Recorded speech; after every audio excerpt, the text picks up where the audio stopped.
Mayor Paxton? Here. Mr. Eisenbeis? Here. Present. Ms. Nelson, are you on the line? Yes. Great. Mr. Knox? Here. Dr. Wien? Here. Mr. Mosier? Here. And Mr. Christensen? Here. Any correspondence or agenda changes? No. Persons to be heard on any item not on the agenda.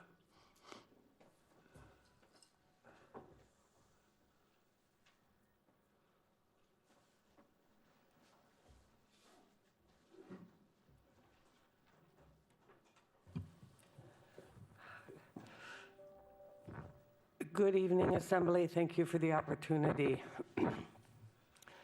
The reason I'm coming up now is because in looking at the agenda, it appears that there's no category for what I'm about to propose.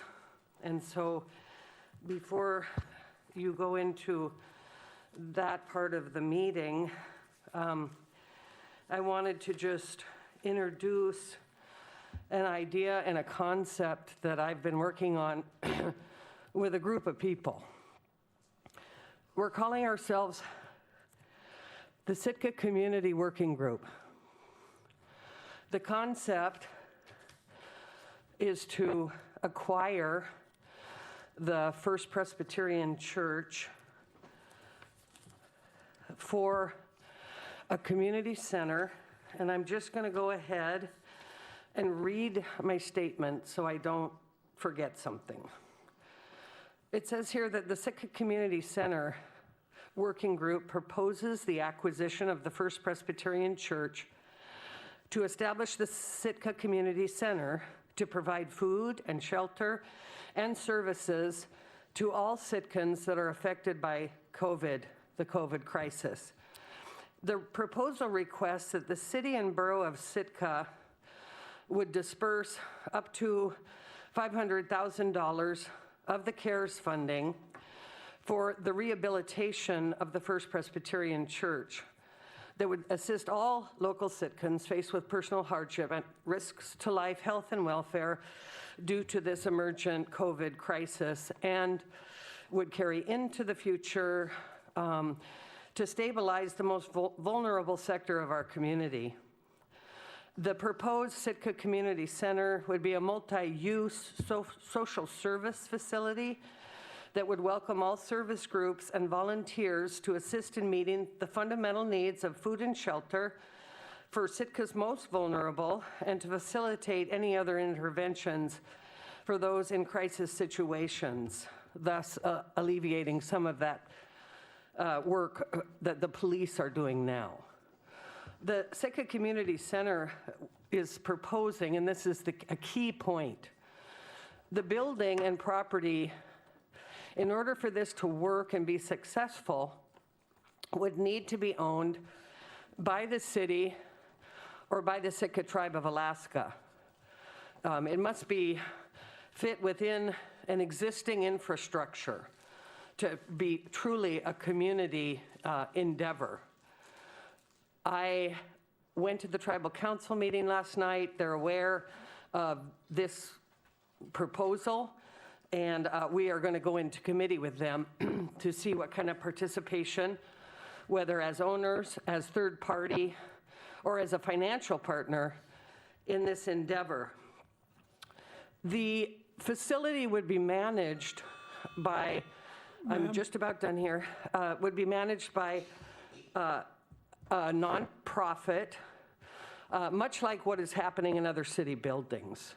So that burden, and it would be self-sustaining as well. So all fundraising, rents, craft fairs, just kind of a spot for the community, which includes food and shelter primarily.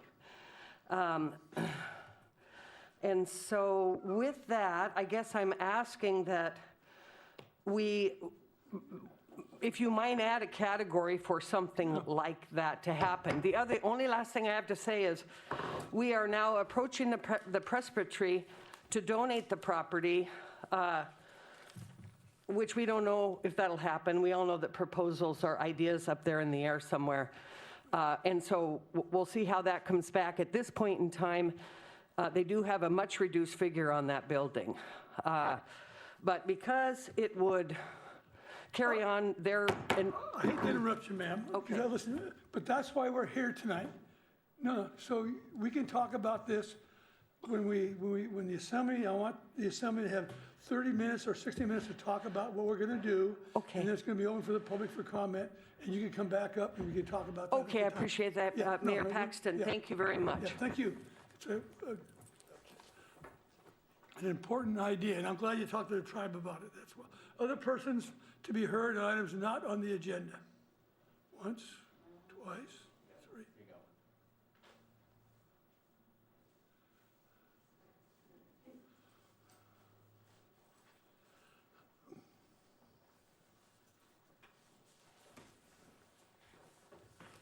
Thank you, Mayor Paxton and Sitka Assembly members for allowing me to speak tonight. I will be reading a short statement.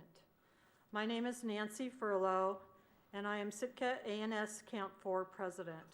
I speak in support of establishing a Sitka Community Center, the project that Karen Lucas just spoke about, using City and Borough of Sitka CARES funding to refurbish the First Presbyterian Church. To support and care for our most vulnerable tribal and community citizens was identified as a top priority by the 2020 strategic goals voted on by Sitka's ANS Camp 4 and A&B Camp 1. Both camp presidents are here tonight. This project sits squarely within that goal, providing support and services to our most vulnerable tribal and community citizens is now more crucial than ever in the wake of COVID-19. Not only to limit the spread of COVID-19, but to ensure that the lives of our most vulnerable tribal and community members are protected, that they are healthy, safe, warm, and fed. I ask that the City and Borough of Sitka and the Assembly seriously consider this request.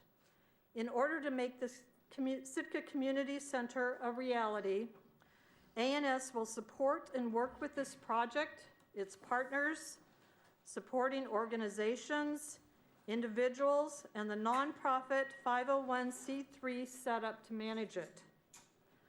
For Sitka ANS Camp 4 and as its president, I am asking you to please place your full support behind this project.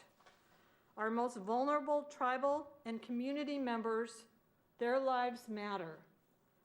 Gunalchish, thank you for allowing me to speak this evening. Thank you very much.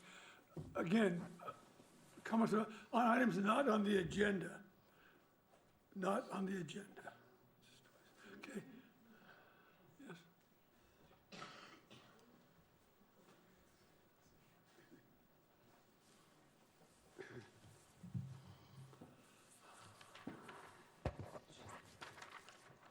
Okay, my testimony is on the COVID-19 federal monies allotted to the city of Sitka for those affected by the COVID-19 pandemic.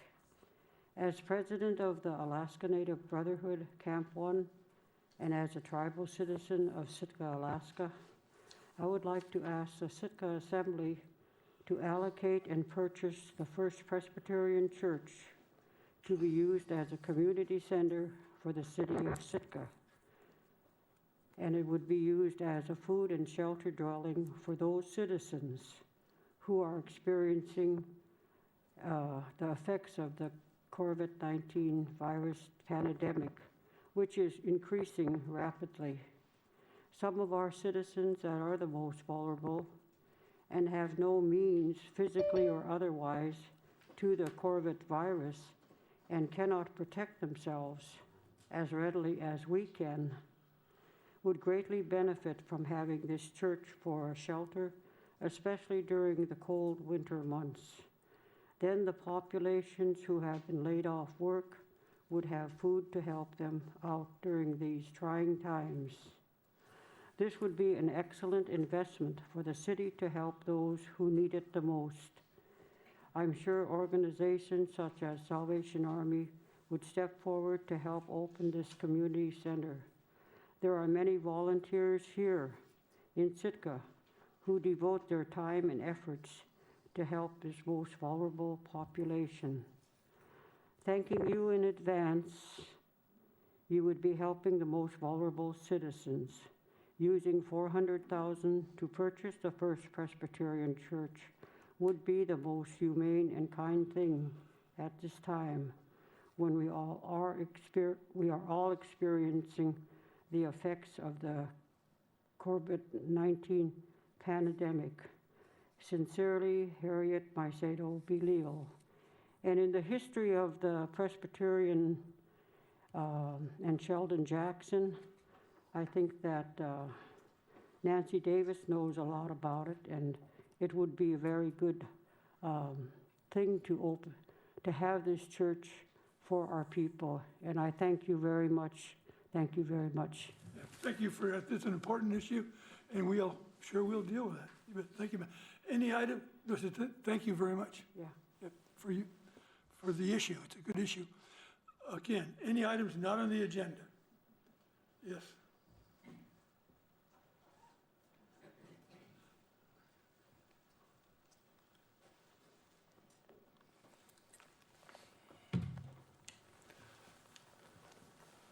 Good evening, Mayor Paxton, City Administrator, City Assembly members. My name is Sergeant Gary Cranford. I'm with the City Police Department. I'm here this evening just to simply introduce one of our newest members, Mr. Robert Mulder, and give him an opportunity to say hello and maybe any questions that you may have for him. Thank you. Again, my name is Robert Mulder, and I'm perhaps one of Sitka's newest members of the police department. And I know that Chief Beatty had hoped to be here, but he's got a competing commitment. And I just want to thank you for the opportunity to come and live and work in this fine community. My wife actually preceded me. She's working for NSRA, and I'm looking forward to all the opportunities to engage with the community and get to know each and every one of you, as well as all the citizens of the community. And I certainly don't want to take much more of this time. This seems to be a very important meeting. I just wanted to simply introduce myself. Thank you, Robert. Thank you very much, Sergeant. That's good. Welcome aboard. Thank you. It's a great town you come into. Other comments from this, no, from the public?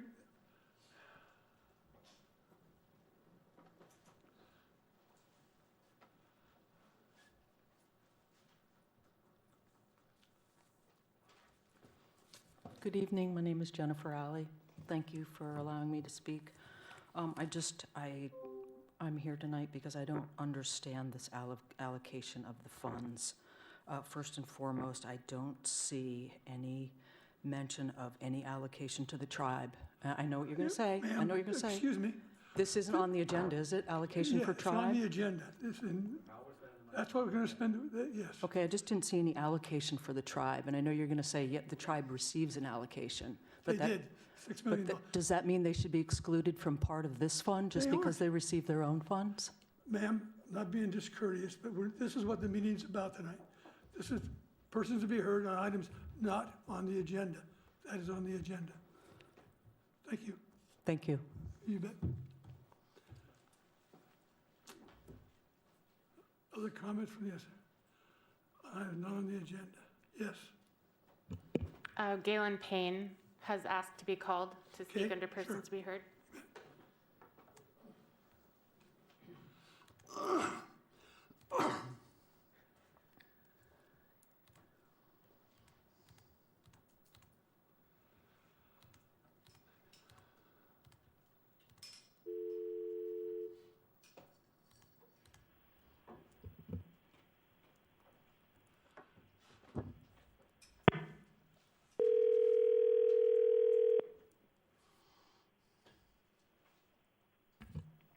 Hello? Hi, is this Galen? Yes, it is. Hi, Galen. It's Sarah calling from the City Assembly meeting. We are Am I at, being persons Am to I be being heard. heard? Yes, we're at persons to be heard for items off the agenda, so it's your opportunity to speak. If you could state your name. And then Thank you. Yep. My name is Galen Payne, and I'm on the steering committee for the purchase or the Presbyterian Church and the community center. And thank you again for the opportunity to be heard on this important issue. At this point, what we are looking at, and everything is in a very preliminary state because of the COVID funds are just coming into town, and this idea just came up, frankly, because there were funds to be possibly allocated to something like this. The idea, I think, at this point is to work with the church to see what we can do to get the church transferred to the city in some way, not to have the COVID funds purchase the actual building, but to use those funds to make it habitable and up to code. The idea is also to, in the future, to provide a center for the most vulnerable people in town, but not just in the short term, but in the long term. And this way that the funds from the COVID pot, shall we say, can go and be productive, not just for the next year or possibly two, but into the future and hopefully into the far future. The other concept would be to have the various social service agencies and anyone else actually who can help out with vulnerable adults have a kind of a clearinghouse, a central place where people can come and be referred out to these agencies. So it's not just a simple, let's take care of our vulnerable people now, but it is also a let's solve problems now and in the future. And so we'd be open to any possible suggestions from the Assembly, of course, to make this happen. It appears to be a need in this community. There are a lot of vulnerable people, and some of them just plain need help and need to be referred out to where they need to go to get that help.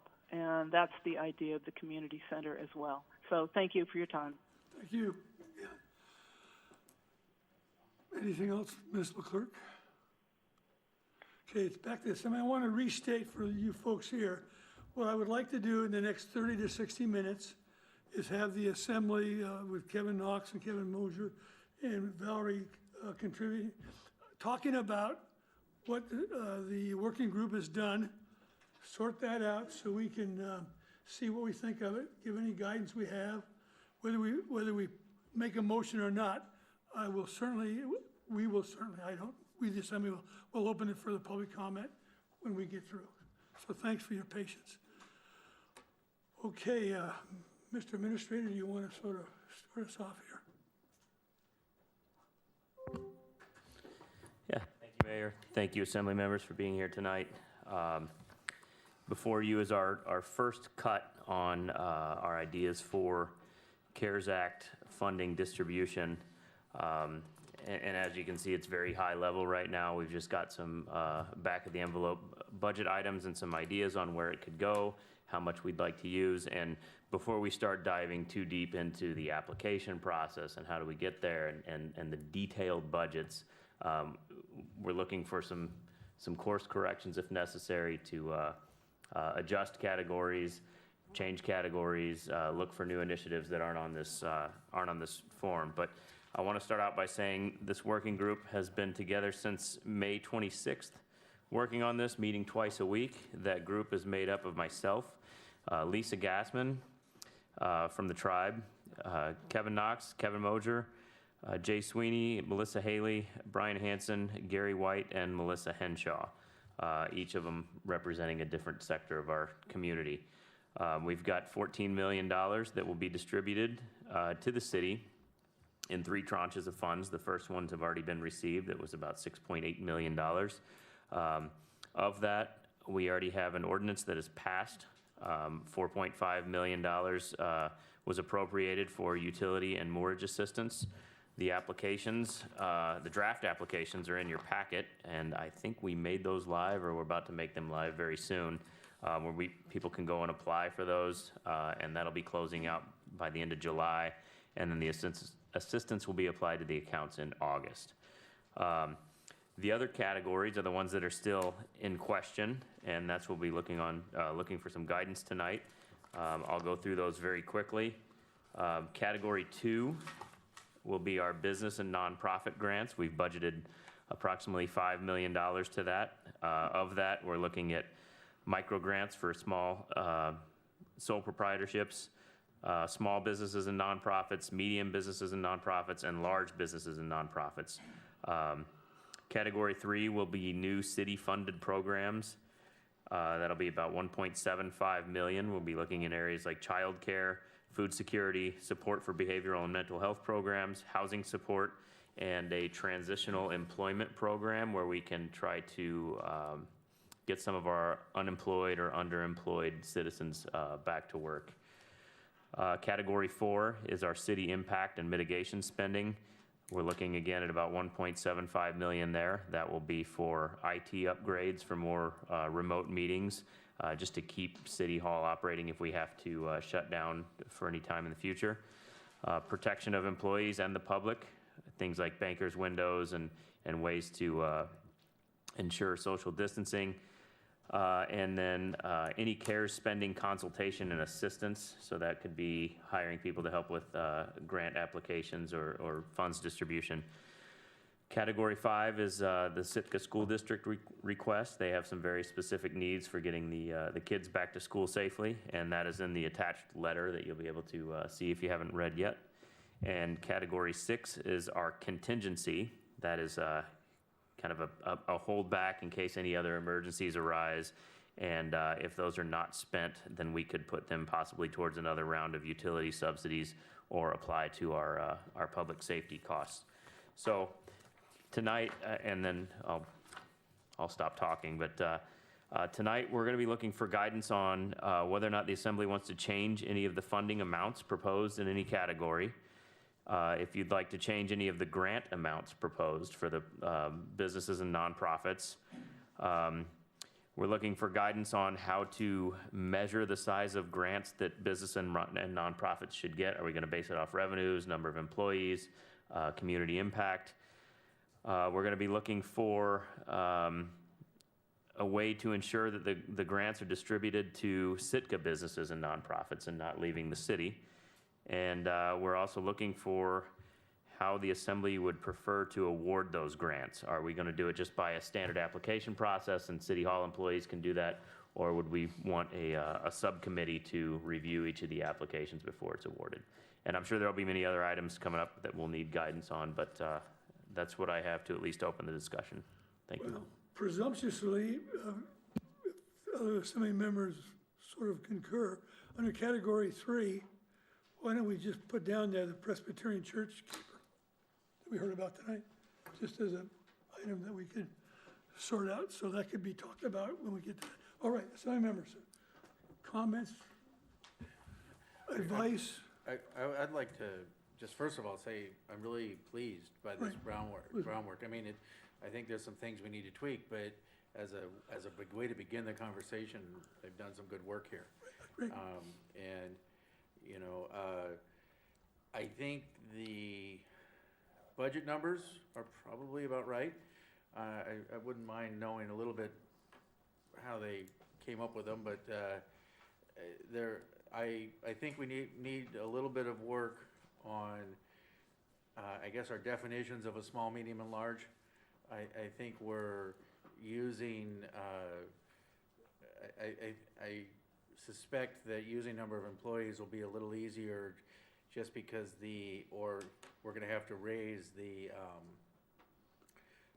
revenues numbers because 500,000 isn't very much in revenues for what I would think of. I mean, a large company is going to have a whole lot more than 500,000 as revenues. If we're not talking profit, talking revenues, and so it strikes me that there's about maybe 10 or 12 companies in Sitka that I would think of as a large company, and they all have revenues far in excess of 500,000. But I'm sure we'll all be talking about that. Kind of the same thing with the nonprofits. I'm not sure if revenues is metric to use. I think number of employees might be a little cleaner. Steve, yeah, please. Yeah, I want to thank the working group for their pretty strenuous schedule so that we could have this meeting tonight.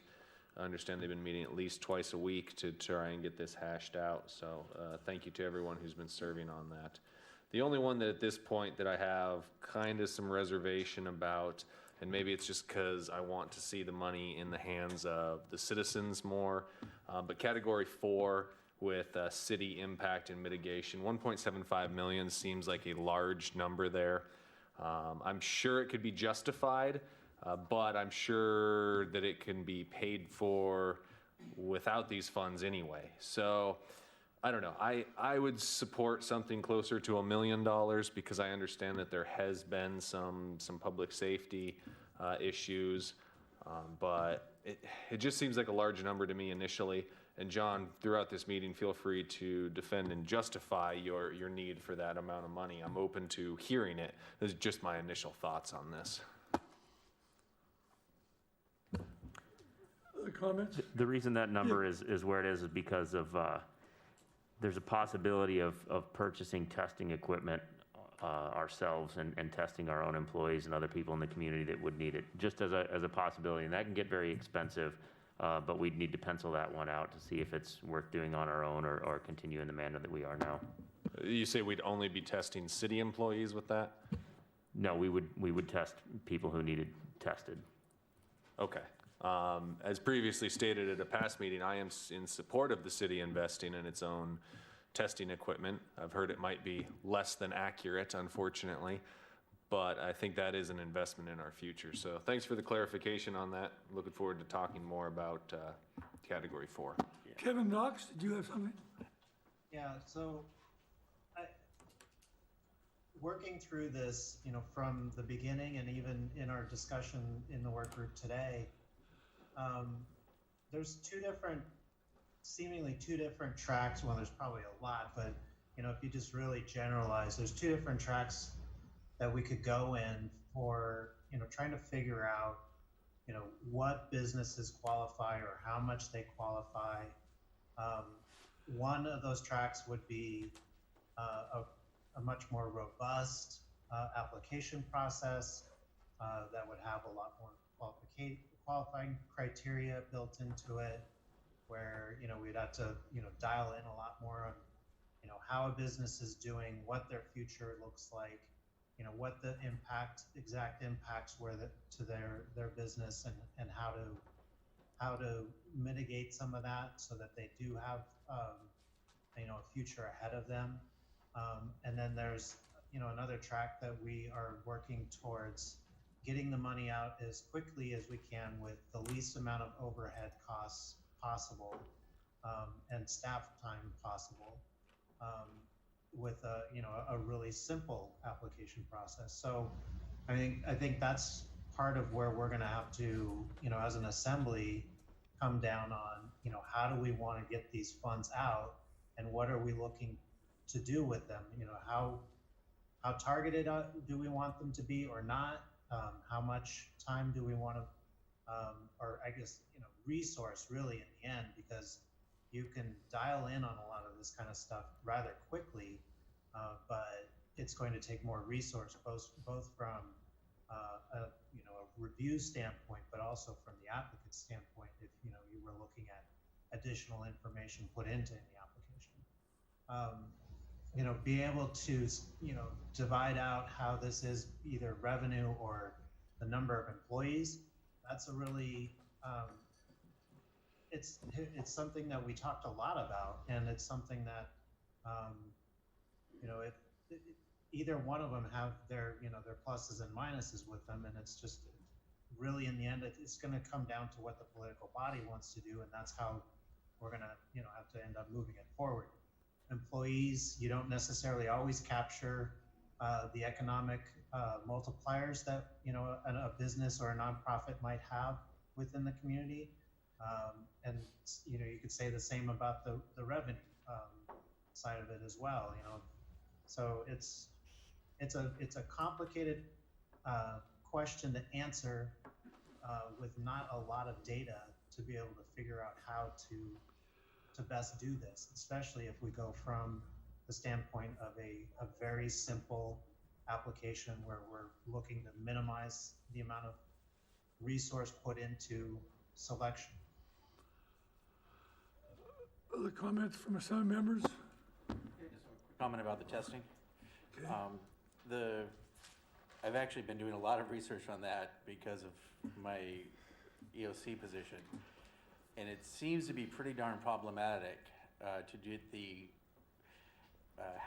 to set up a lab essentially would be a really big task because you've got to have the regulatory and the machines are just the beginning. Then you've got to get the techs and you've got to have the procedures and you've got to have the permitting and everything. And we've got to have this spent by the end of the year. So it would disappear December 31st. I don't think that is a reasonable place for us to put the money when we have maybe not perfect testing available across the bay, but we do have it. And I mean, from what I look into it, we'd have to hire at least 3 or 4 people minimum, and we'd probably looking at a few $100,000 minimum in capital outlay. So for something that doesn't really get us very much farther down the road. So Okay. Yeah, thank you. That's good to know. And then I do have one. Yeah, please. So tonight, we are going to be talking about a Category 2 business and nonprofit grants. I just want to clarify for those listening that you are going to hear me refer to the word business.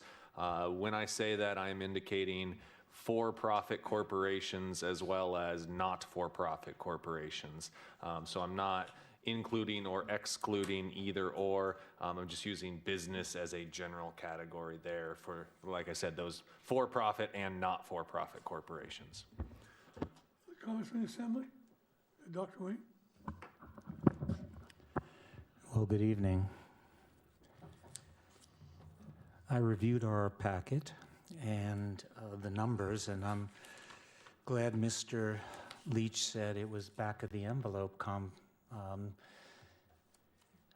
computations, and that's better than a dartboard, so I have to tell you that. I think that when you determine how money should be spent, you need to determine what the need is. And in the packet, it is hard to determine how any need was chosen per se. And so, and if you look at the forms that were presented,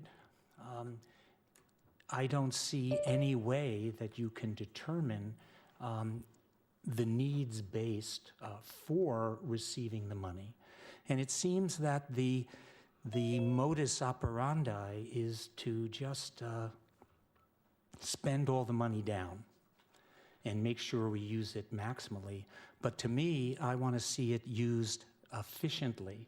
And in addition, if you look at all of the aspects, it's money that will by and large be gone. And what is really missing is, or are projects that will be around when this is all over. And it was brought up earlier today about the community center. And I have to tell you that the homeless issue is a problem that's not going to go away. And yet it's not on the list, but yet it's covered under the CARE grant. And the important thing is that the CARE grant can address this. And if we can give some of the foundation for it, I think that that would be excellent. And you have to start the conversation. Again, I don't see any capital aspects that we're really going to be doing. If everyone is just quiet and listen, I don't hear any ventilation movement in this room. And actually, when you go through issues of the spread of infectious disease and COVID, it has a lot to do with ventilatory aspects, whether it be in the Pioneer Home, whether it be at Centennial Hall, at City Hall, at the library, meaning all municipal places, and that includes the school. And so one of the things I would like to see is that all of the ventilation systems be certified and analyzed to the airflow and the use of filters, which is many, many other organizations and people are doing. And those things will be lasting. And if we do have a second wave, I feel that it just makes things a lot better. And so part of what we need to think here is how can we make efficient use of the money which will have lasting effects. I can guarantee you that the federal government is not going to be giving out millions. Now I sound like whatever that movie is, $1 million, is not going to be giving out trillions of dollars all the time, simply because the country can't afford it. And so therefore, we really have to think about utilizing it. And as far as revenue goes, the key here is preservation of business, not to restore revenue. And so the question is, if you utilize, for example, employees, the question I have the employees been on unemployment? Have the businesses been getting payroll protection plan? I don't see any of these things on there, because if you start to get down a little bit, and it's not a question of being overly weedy, but it's a question of checking out those who are really in need. And when you begin to get into those numbers, then you know how to allocate. And I think that that is very important. As far as mitigation, well, you look at food security. Well, look around you now. My question is, if all of a sudden the barges stopped coming, how many meals would Sitkins have the ability to obtain?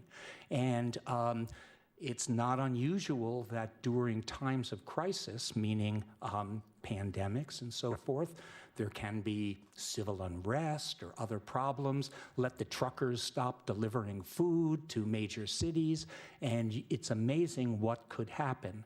And so my notion is $200,000 for food security. I don't mean buying peanut butter and jelly for the pantry. I mean buying real stocked food in case things are required should we lose, for example, barge traffic for a month. And that will definitely, I costed some of that out, and you're already talking over $1 million to feed 8,500 people for that length of time. And it's not just food, and we're talking freeze-dried food, which has a number 10 can, and it has 25 years worth of shelf life. So that can be a lasting thing into the future. They're just not going to take it away. But then that also includes various aspects such as water filtration, et cetera. And you can get those at very reasonable costs. And in addition, when you talk about mitigations and masks and everything, you need to really begin to consider stockpiling lots and lots of that stuff so we are able to supply the community. And Amazon may not be delivering in times of crisis. And so there are lots of aspects here which are not taken into consideration. As far as doing the businesses and the nonprofits, each of those groups have to maintain some form of financial records. And we really need to establish, which I don't think has been done yet, the criteria which represents the preservation of business, meaning making sure your employees had been paid, and but it's not a replacement for revenue. And again, I view this as just the beginning conversation, and some of the questions at the very beginning of the packet are really important, and some of them are already points that I have raised. We need to move on, Dr. Wayne. Move on? Yeah, 'cause, I mean, Is that I think that's an organization, are they? sorry, we need to hear from somebody else besides you. Okay. The question is, I will yield my time to the good mayor. Yeah. Thank you. And to other people. Yeah, my counterpoint, you heard from the doctor, everybody's point of view is you do need to keep it simple.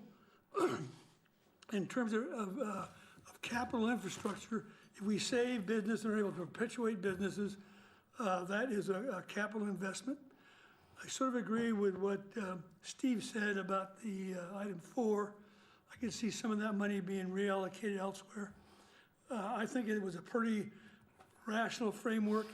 How well you get input, Mr. Administrator, from all the various people you're going to get them so that you could assess the need is going to be important. I thought the proposed applications were rational and so forth. So I sort of think that this is, and whatever we do here, we won't know until we get the input from a variety of the nonprofits, the businesses, the individuals, to be sure we know how well we can allocate the money. And some of these things say, for instance, on the medium businesses, it's between $10,000 and $25,000, depending on the application and so forth. The other point I would make, I guess, is I suspect that the money provided for electricity may not all be needed there. It could be relocated. Anyway, enough for me. Valerie or Kevin Mosier or anybody else want to make some comments? I do. Yeah, please, Kevin. I'll try to, I've been waiting just to try to get other people to have a chance. I know Valerie will probably speak too, but on the working groups, I wanted to kind of see what people were thinking because we were at a point where we needed input. But so at the Greater Assembly, I'd like to point out my thoughts and my opinions on this is that although some good ideas have come forth and good thoughts on like the homeless shelter and things like that, but the volume of funds that they're asking for is, in my mind, disproportionate allocation of funds to an extremely small group of people when this money was meant for the entire community, for those affected. As far as capital, I agree with what the mayor has said. The point and the heart and intent of this money is to help people make through this because of loss of revenue. So what they do with it, it's their choice, whatever they do with it, but the point and the hope is that they use it to stay in business so that we continue to have businesses in town. So the assembly or the working group was wanting people's opinions, and my opinion on as far as the criteria for determining for category 2, it's my personal opinion that we should one, keep it real simple. I don't want to get down into the weeds because of the amount of resources we would need to allocate just to get into that.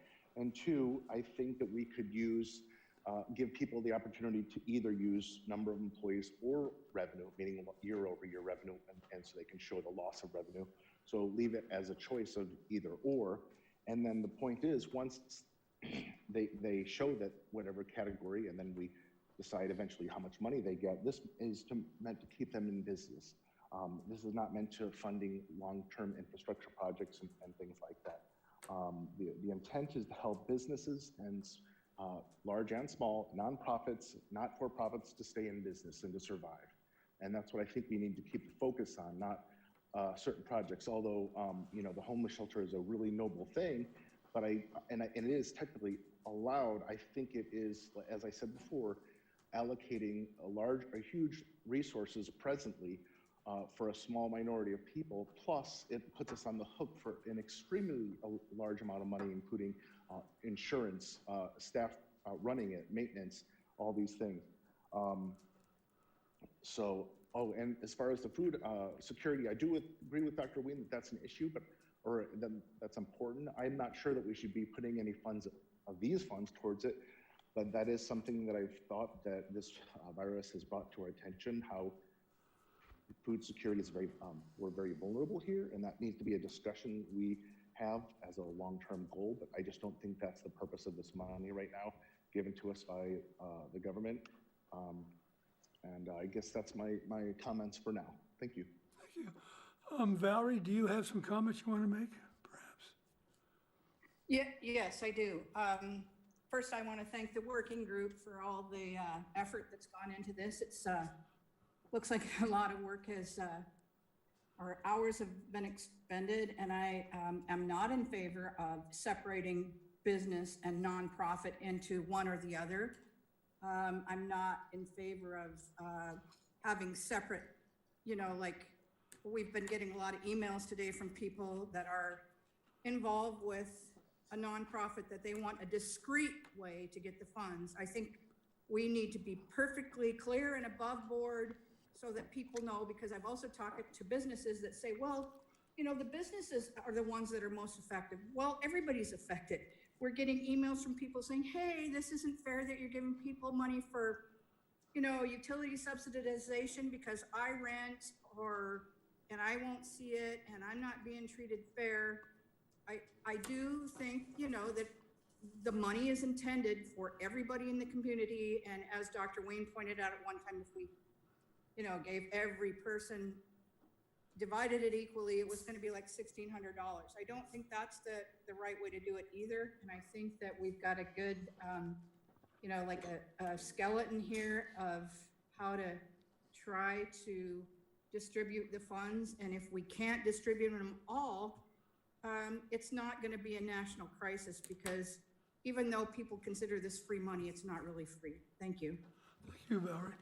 Yes, other comments from other Senate members? Just a couple of kind of housekeeping, or not, but general, is I think we need to remember that, number one, this has to be spent by the end of the year. So a lot of these things that we're talking about would be problematic at best to do that. And anything we don't spend by the end of the year gets given back to the feds.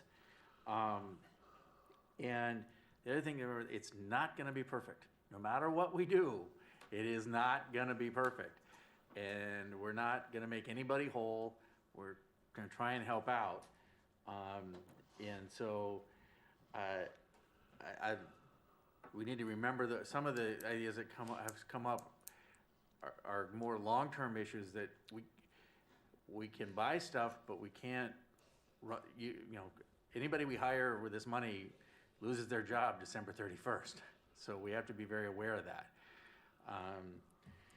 So, and the other finally thing is that this, even when we hash this out, we're gonna do this again in the fall, because there's, as you alluded to earlier, Gary, that a lot of these programs, we kind of budgeted this amount and it's not gonna use it all, and we're gonna wind up, I suspect, in October or November, scrambling to fund some things too. So just to be aware of that. Other wisdom, Steve, please. John or Jay, just looking for a little bit better definition of spent.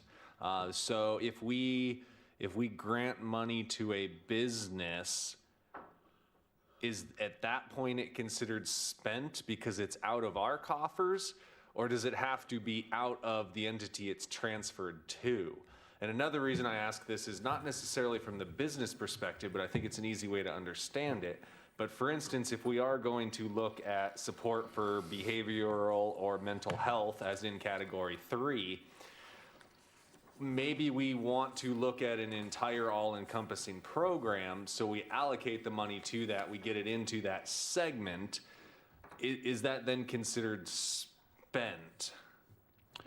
Good evening, Mr. Eisenbeis and Mayor Paxton. John, did you want me to take this? Okay. The answer is check written by the city. That is spent. That's clear. Great, that So- answers my question perfectly, thank you. So what you're saying is the city just has to distribute it.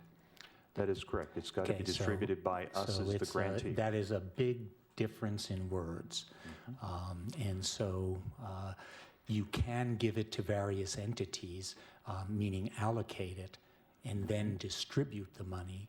And if it's done before December 31st, New Year's Eve, then that is good. The entity can then utilize it as it could. So there's no prohibition. You don't have, if we decide to build a building, it doesn't have to be built and completed on the 31st.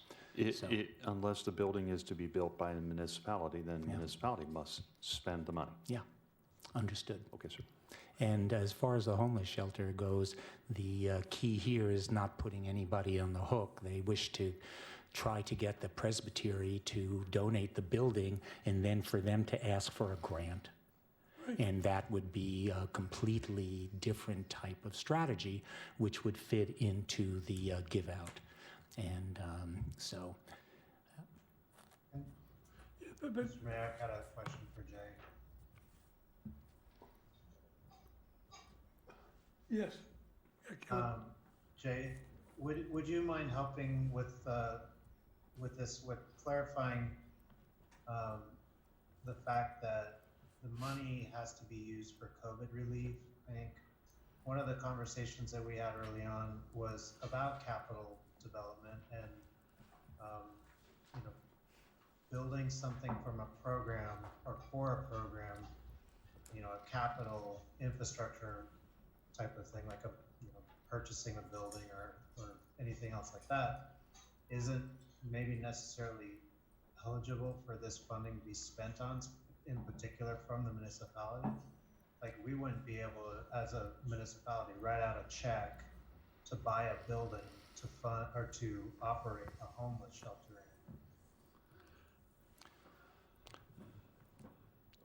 So the answer to your question is that all expenditures of CARES Act funding have to be in such a way as to mitigate the adverse impacts of the COVID-19 pandemic on the community or the municipality. Right. Sort And of I'm sorry, sir.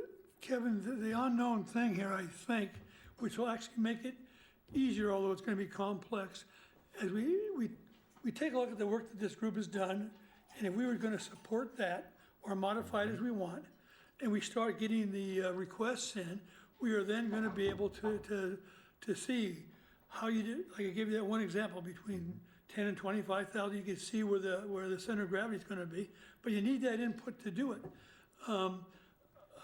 Just when I'm looking at this thing like daycare center, you can certainly argue that daycare center is being affected by the CARES Act. So I think these are all legitimate. And let me just make one more comment, Jay, and then I would like go ahead and hear from the 7 members and so forth. And so I thought that the earlier comments from people interested in the Presbyterian Church was an interesting idea. In my view, would be they need to get organized for combat, and they could come in as a nonprofit to pursue that thing. I think that's a viable kind of opportunity that we can pursue. Okay. Just a brief comment I would make back to Kevin again to finish my testimony would be to ask the assembly to ask themselves the questions as they're debating the homeless shelter. How has the homeless population in town been adversely affected by COVID-19 here in Sitka, and engage your response in your decisions in pondering that question. Thank you. Okay. If I could just kind of say as a way to move forward, I was thinking about it, looking right down here, is like, seems like the first thing we need to do is decide if we like the categories. If we like the general outline, the categories. Not talking about how much or the details yet. If the answer is yes to that, then we would need to decide roughly how much goes in each category. And then we would start breaking it down. So I'm just looking for a way forward here. Appreciate your leadership, yes. Anybody else? Do we want to make a motion to, yes, Dr. Wayne? Just one thought is it's hard to decide how much when we don't know the need. And this is back of the envelope napkin stuff. So to pick numbers is, again, to use the dartboard. I don't think there's enough information. Yeah. Okay, I'm not being rude here. that is one of the questions, but it was inferred that we would, if we agreed to the categories, then we do the amount. Okay. Categories are more important than the amount of money. And by the way, I don't think there's a back of a napkin thing. I think there's some serious thought went into these kind of categories. I've seen different iterations, and they may or may not be precise where they should be, but I think they're, but I think that's. It was just a quote. So I move to accept the categories as put forth by the working group. Do I need more than that? Yeah, why don't you make a motion for the categories and the Right, amounts presented? right. And then we can make amendments if we'd like to. All right, so I move to accept the overall structure of, as put forth by the working group of Category 1, utility mortgage assistance at 4.5 million, Category 2, business and nonprofit grants at 5 million, Category 3 at new city funded programs at 1.75 million. I'm not gonna try and switch it on the fly. Category 4, city impact mitigation spending at 1.75 million, and Category 5, school district at 430,000. I'll make a friendly And amendment. Category 6 contingency, Yep, right. 627,653. I'll second that. Yeah, good. Okay, now we can be ready for public comment. Okay. Before we do public comment, though, I just wonder if there's, the one number that came up that I thought was wise, Steve, was your idea that the city is 1.75. I would be happy to accept a friendly amendment. That's what I was Yeah, hesitating and- on. And would a 1.25 be okay, and we Sure, should put that's that? exactly what I had as well. I'd So- say 1 at this point. No, I mean, changing that to 1.25 and dropping it back to 1 at the city. That's exactly what you said.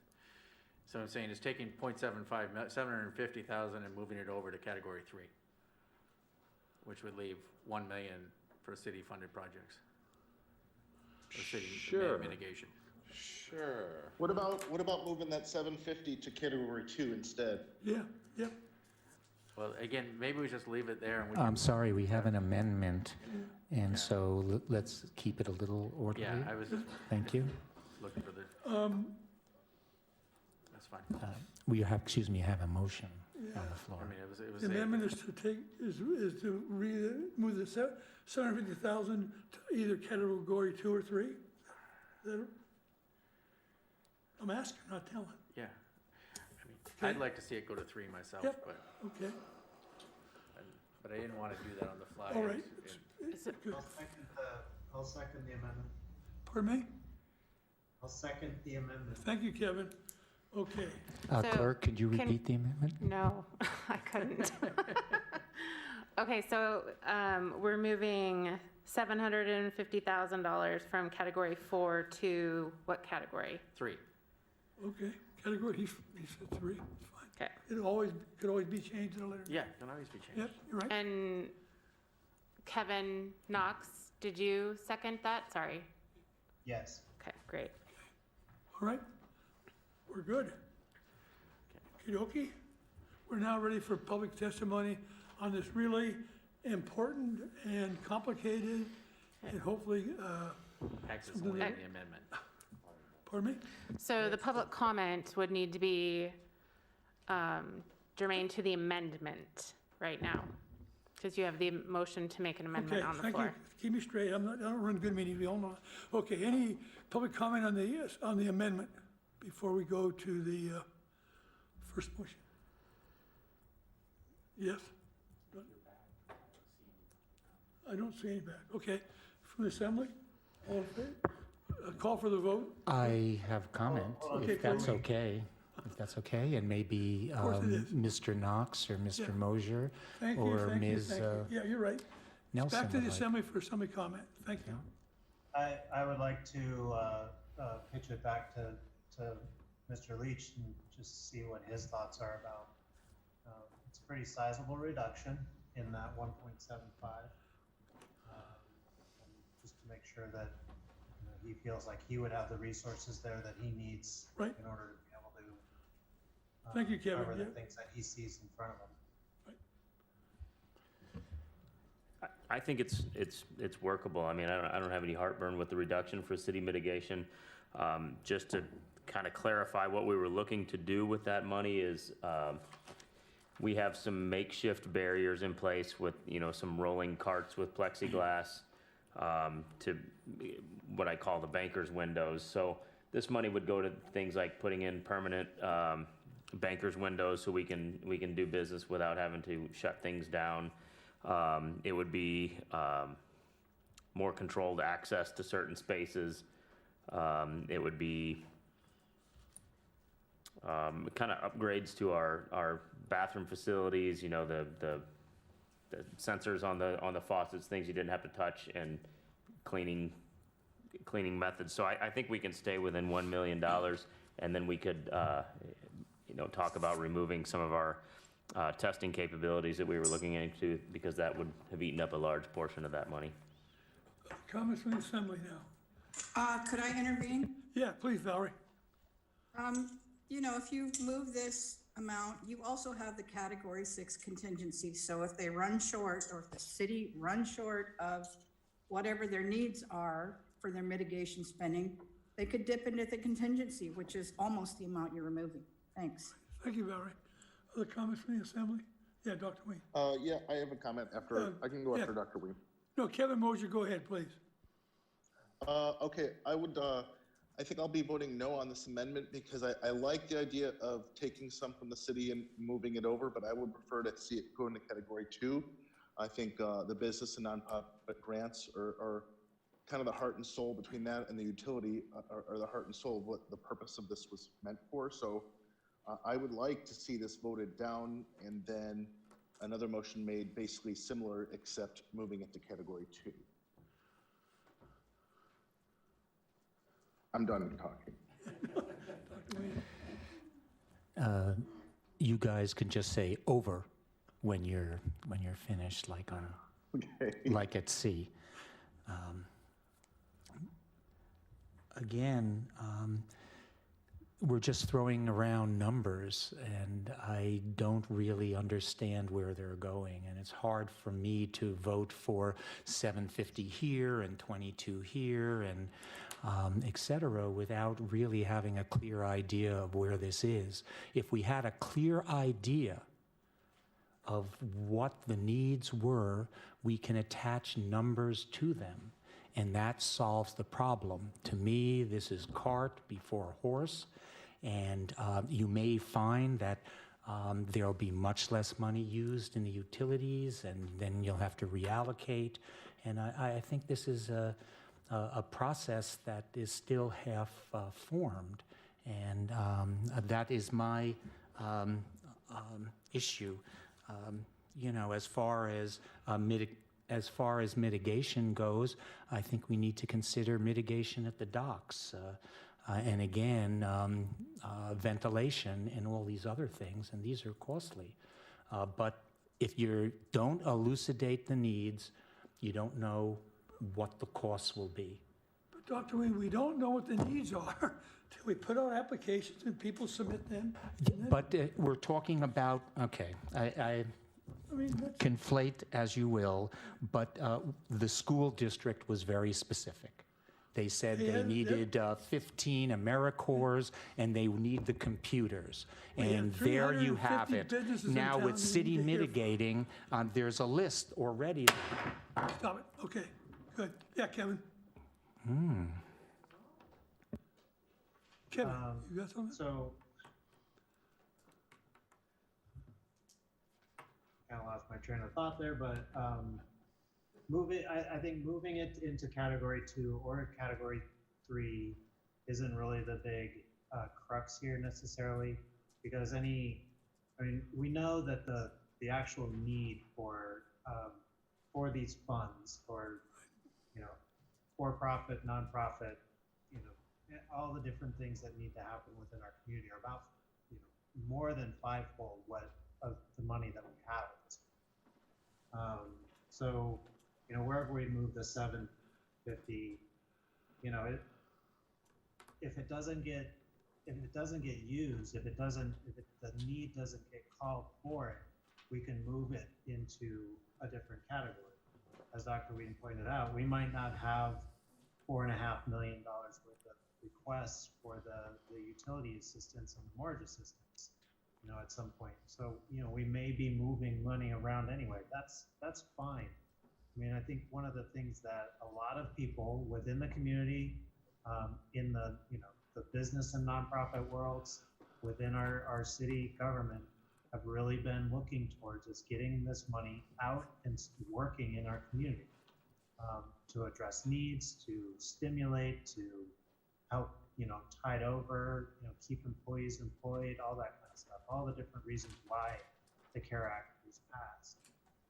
So, we could dial in quite a bit more and try to figure out exactly what the needs are for each individual category. But that would take a lot of time. There's pieces here and there that you can go out and talk to a lot of different people about what would you need to be able to stick around and stay whole to some degree. But that's a lot of different conversation.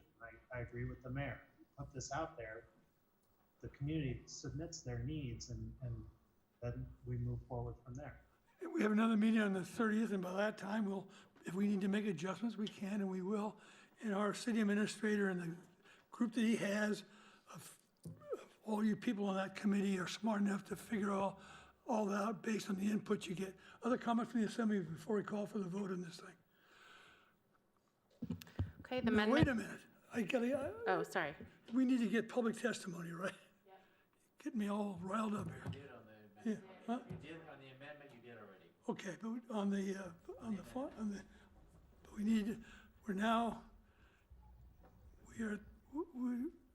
help me out. Can I ask for public comment now? We have to vote on the amendment first, and then we'll go back That's to the what main I motion was saying, with public okay. comment. Come on. Please, call for the roll. Okay, the amendment on the floor is to move $750,000 from Category 4 to Category 3. Mr. Knox? Yes. Mayor Paxton? Yes. Dr. Ween? No. Mr. Mosier? No. Ms. Nelson? No. Mr. Christensen? Yes. And Mr. Eisenbeis? Yes. Okay, the motion on the amendment passes 4-3. So we're now at back to our original motion. Right? Yes. Any comment? Yes. Thank you. Yes, sir. Pardon me? Quick 5-minute breaks? Yeah. It's gonna be a while. Okay. Yeah, we'll take a 5-minute break here and then we'll come back.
1, 2.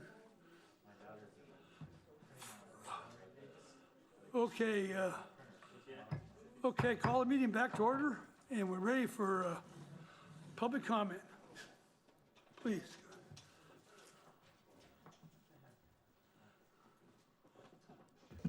Mayor and Assembly, thank you. I just wanted to support the consideration of financial support for the community center that was mentioned earlier. I think when we do look at investing in vulnerable populations, we look at equity, we have a group of people in our town that have been underserved for a long time. The one gift that I see in this COVID-19 is that we have a chance to correct that. And I think by investing in supporting the community center, we can provide a lot of services to those people that are very vulnerable in our community. The group that's been working on it, we've been together for an extremely short time, so we don't have all of our ducks in the row, but we are considering, approaching the Presbytery and asking them to donate that building. If they see support from the city of Sitka, from the tribe, in terms of, yes, we are considering allocating a certain amount of money to refurbish this building, that would go a long ways in leveraging our ability to have that property donated.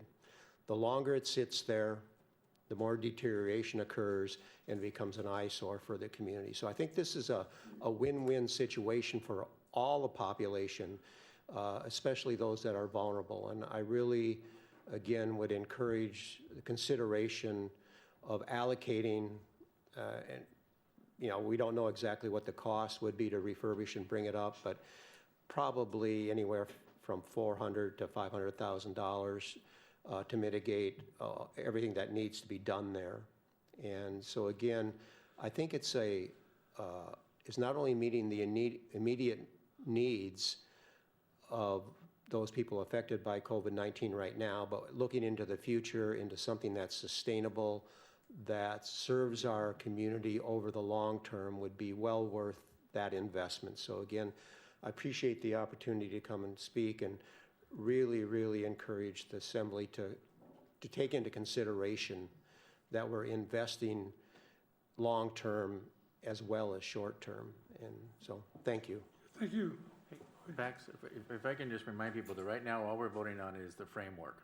We're not voting on individual projects at all. Right? Just other comments from the public? The persons to be heard, please. Yes.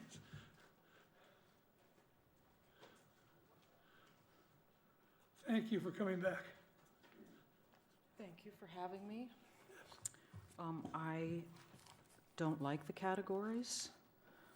I don't see the tribe included in there. I know what you're going to say. The tribe's getting their own money, but they're still citizens of Sitka, and they deserve part of it. And by omitting them from here, Before you go forward, could you state your name for the record? Jennifer Alley, Thank you. it's being perpetuated. The exclusion of the indigenous people is in the city of Sitka in receiving funds.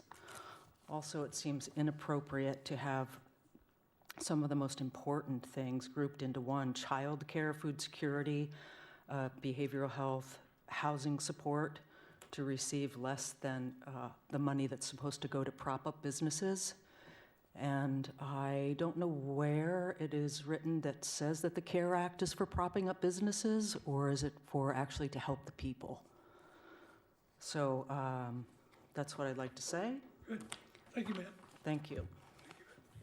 Other people from the public?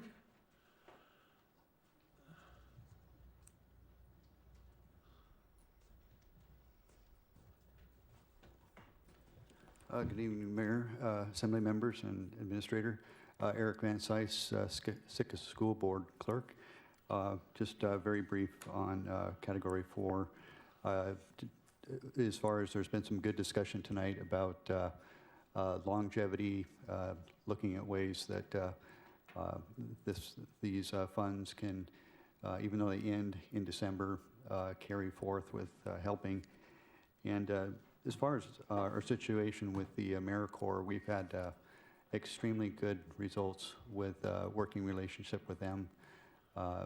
And Mary Wagner, our superintendent, and her staff articulated things quite well in the letter. I won't go over those, but it was a lot of work done by them.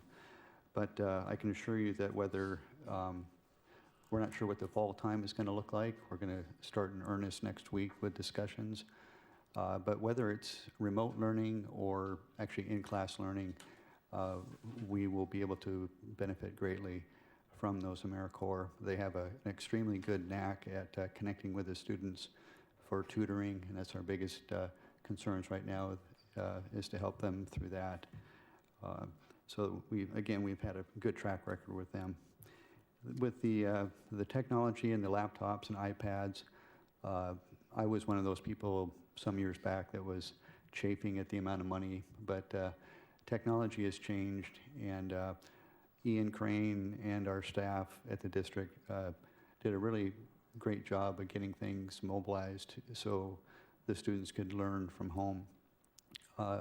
We want to be, as a district, prepared for if there's a relapse where we have to do remote learning. We'd like to be as best prepared as we can.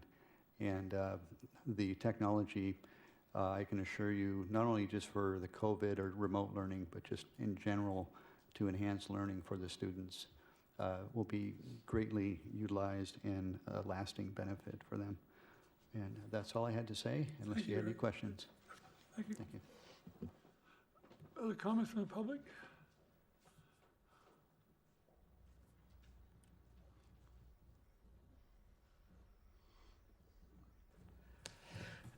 Karen Lucas, and I'm just prompted by the school board request. And the one thing that I think is lacking in our district is counselors. I think there are going to be mental health issues come fall for our children and our students. And as you know, they are very limited now in the counseling positions that are in the public school. And so I would advocate for a counselor or two. We did that last meeting. Other comments from the public? Once, twice? Back to the assembly. Yeah. I have 2 individuals to call for public testimony. Please.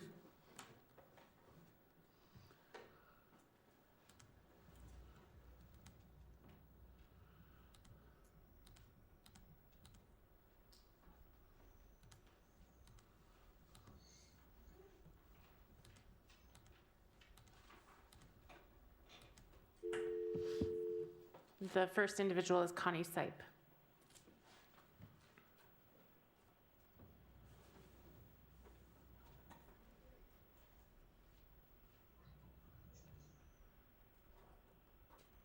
Hello, this is Connie Sipe, and you've reached my cell phone. Please leave a message, and I'll call you back as soon as possible. Thank you.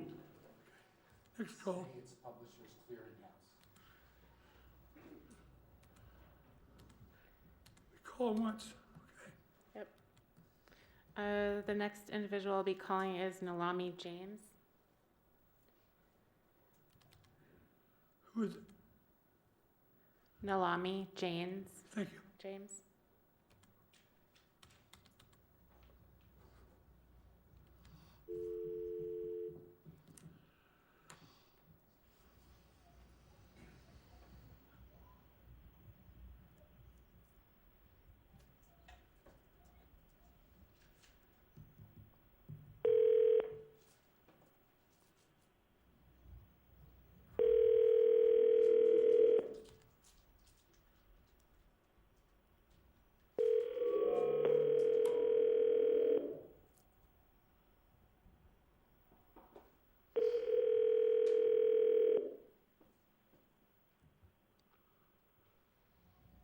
Nalani James speaking.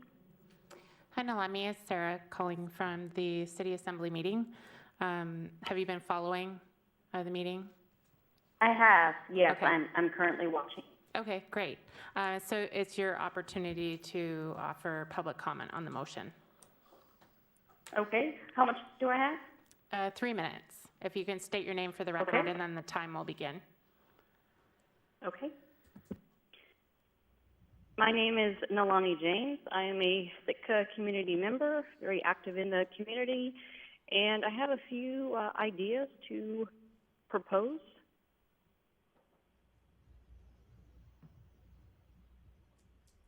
Go ahead. And that notion is domestic violence support. Alaska had 50% increase of domestic violence calls within the last 3 months.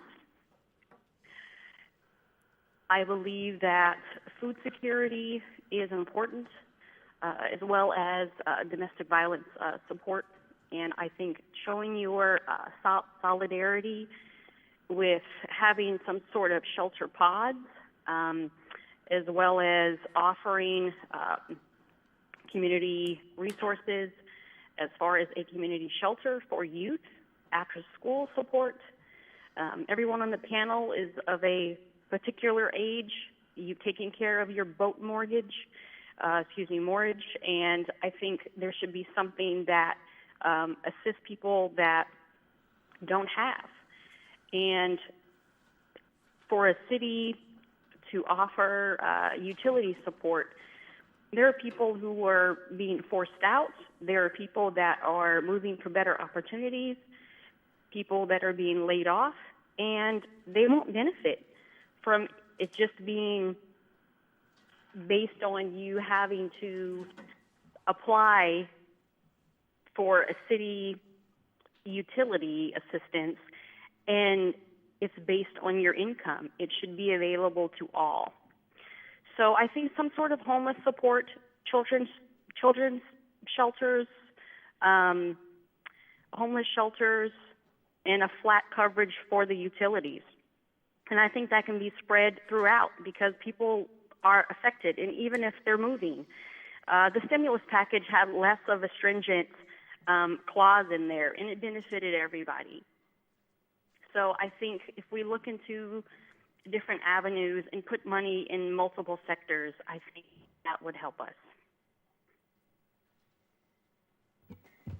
Thank you. Yeah, thank you, Melanie. Okay, we're Okay, thank you. back to the assembly then for comment. Dr. Wayne, yes.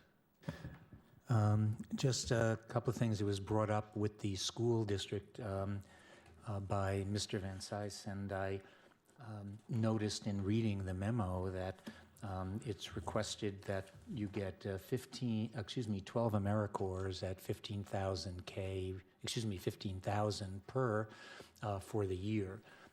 I certainly don't have any objection for that, but I was also wondering why couldn't some of those individuals, meaning AmeriCorps, be substituted with Sitkans who currently potentially serve the school and so forth. And I think that part of this is dealing with our community. I appreciate all the good work AmeriCorps does, but I think Sitka First sounds something pretty good. The other thing is I would like to make an amendment to the list, and I'd like to add a 7th category. And the 7th category I shall call potential capital projects and grants.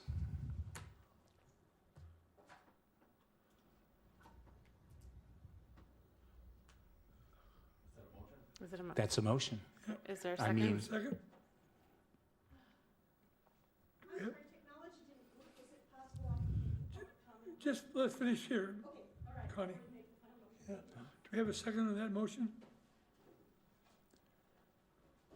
As I hear I'll second it. I'll second it for purposes of discussion. I don't know that I am supportive of it, but for discussion purposes for Dr. Ween, I'll second that.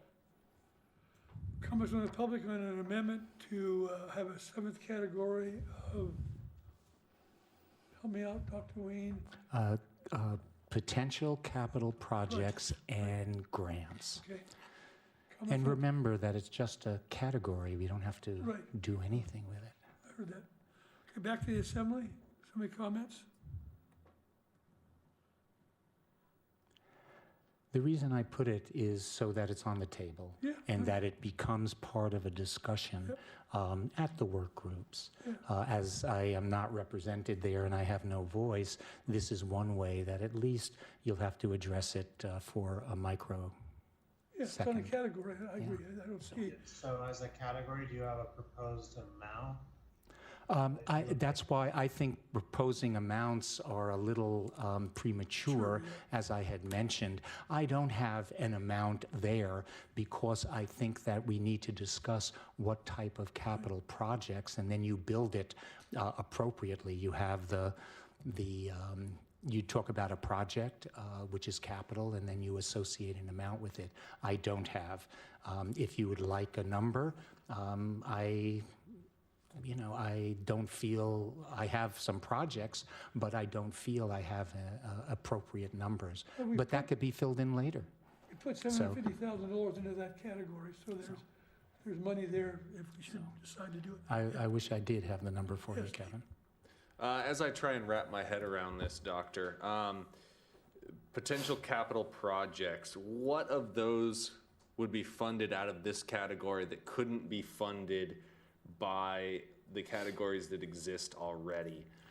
For instance, childcare. If you give some to childcare, they can use some of that money to upgrade their facilities to become more safe with COVID. The city, if they get $1 million, they can use that money to upgrade facilities. So I see that somewhat built into this already, and I'm wondering how yours takes that further and then benefits. Because one thing you did talk about is ventilation in city buildings. Well, that can be under the city category.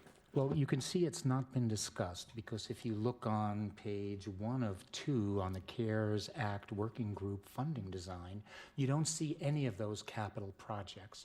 And that's what brought it to my mind. Even though what you say is very true, it's built in, but sometimes built in is invisible. And you don't see it and you don't talk about it. So I'm just merely suggesting to make it a category 7, so those kind of things can be.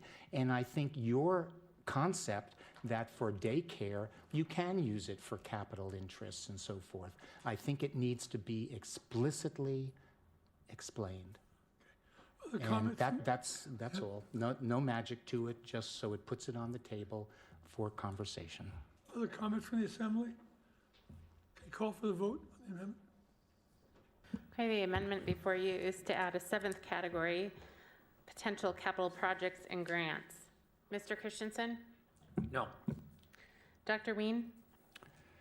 But of course, yes. Mr. Eisenbeis? No. Ms. Nelson? No. Mr. Knox? No. Mr. Mosier? No. And Mayor Paxton? I voted yes. Okay, the motion fails, 2-5. Okay, before somebody continues their discussion on Ms. Sipe is here. Connie, would you come up? And then you've got 3 minutes to do magic, and then we're gonna. I apologize, my phone was not turned off. No. I'm sitting there listening to my phone telling her I'm not available.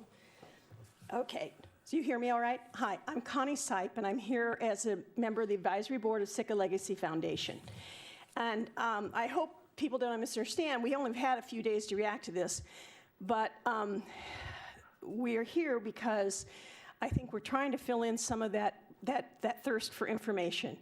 The Legacy Foundation has been having convenings of all the nonprofits in town of any kind of category, trying to talk about their needs caused by COVID, both present and future.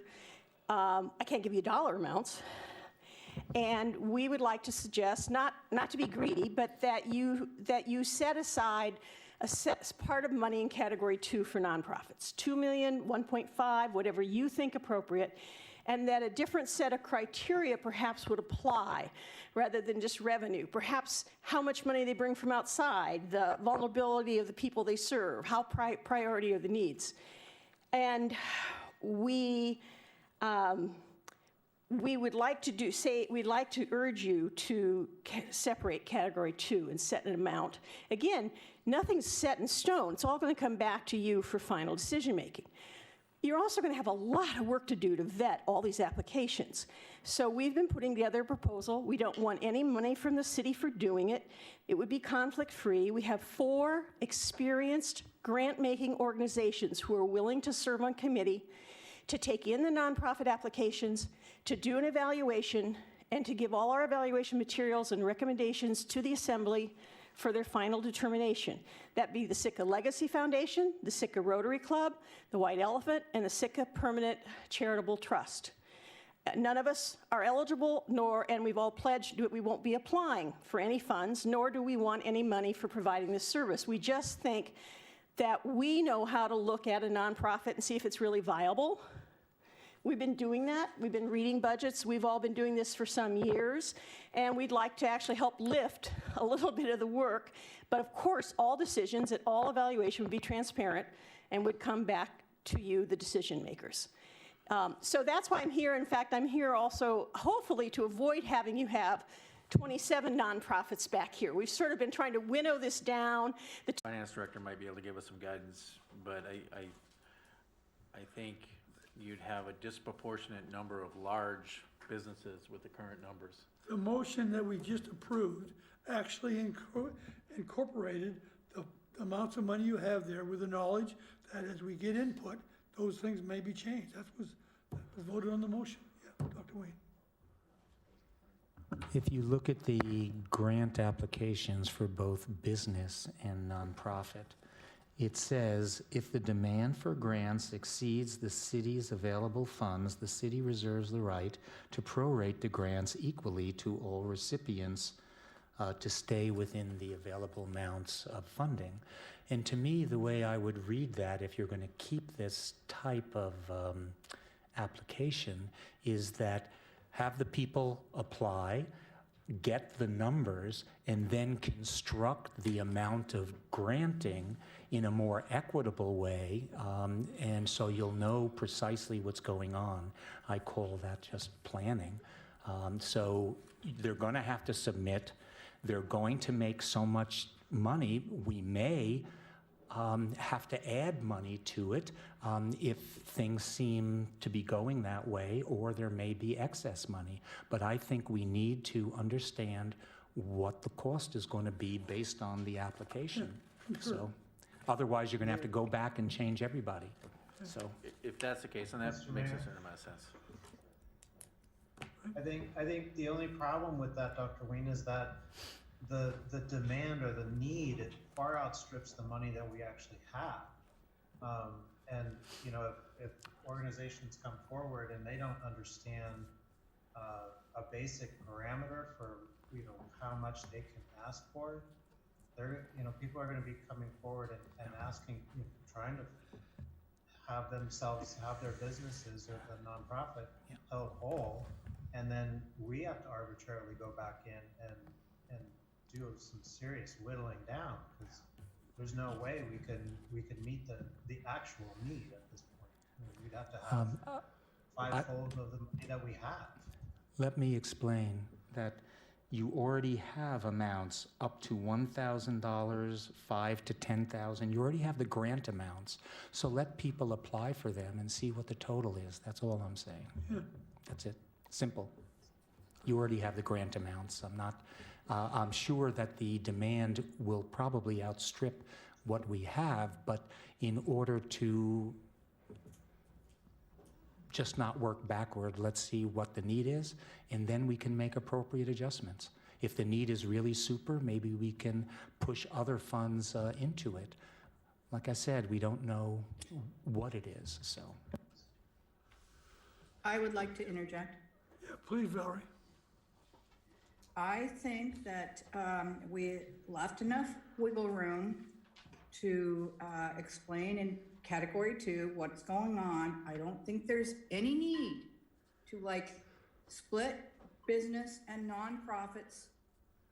We need to look at what the applications are, and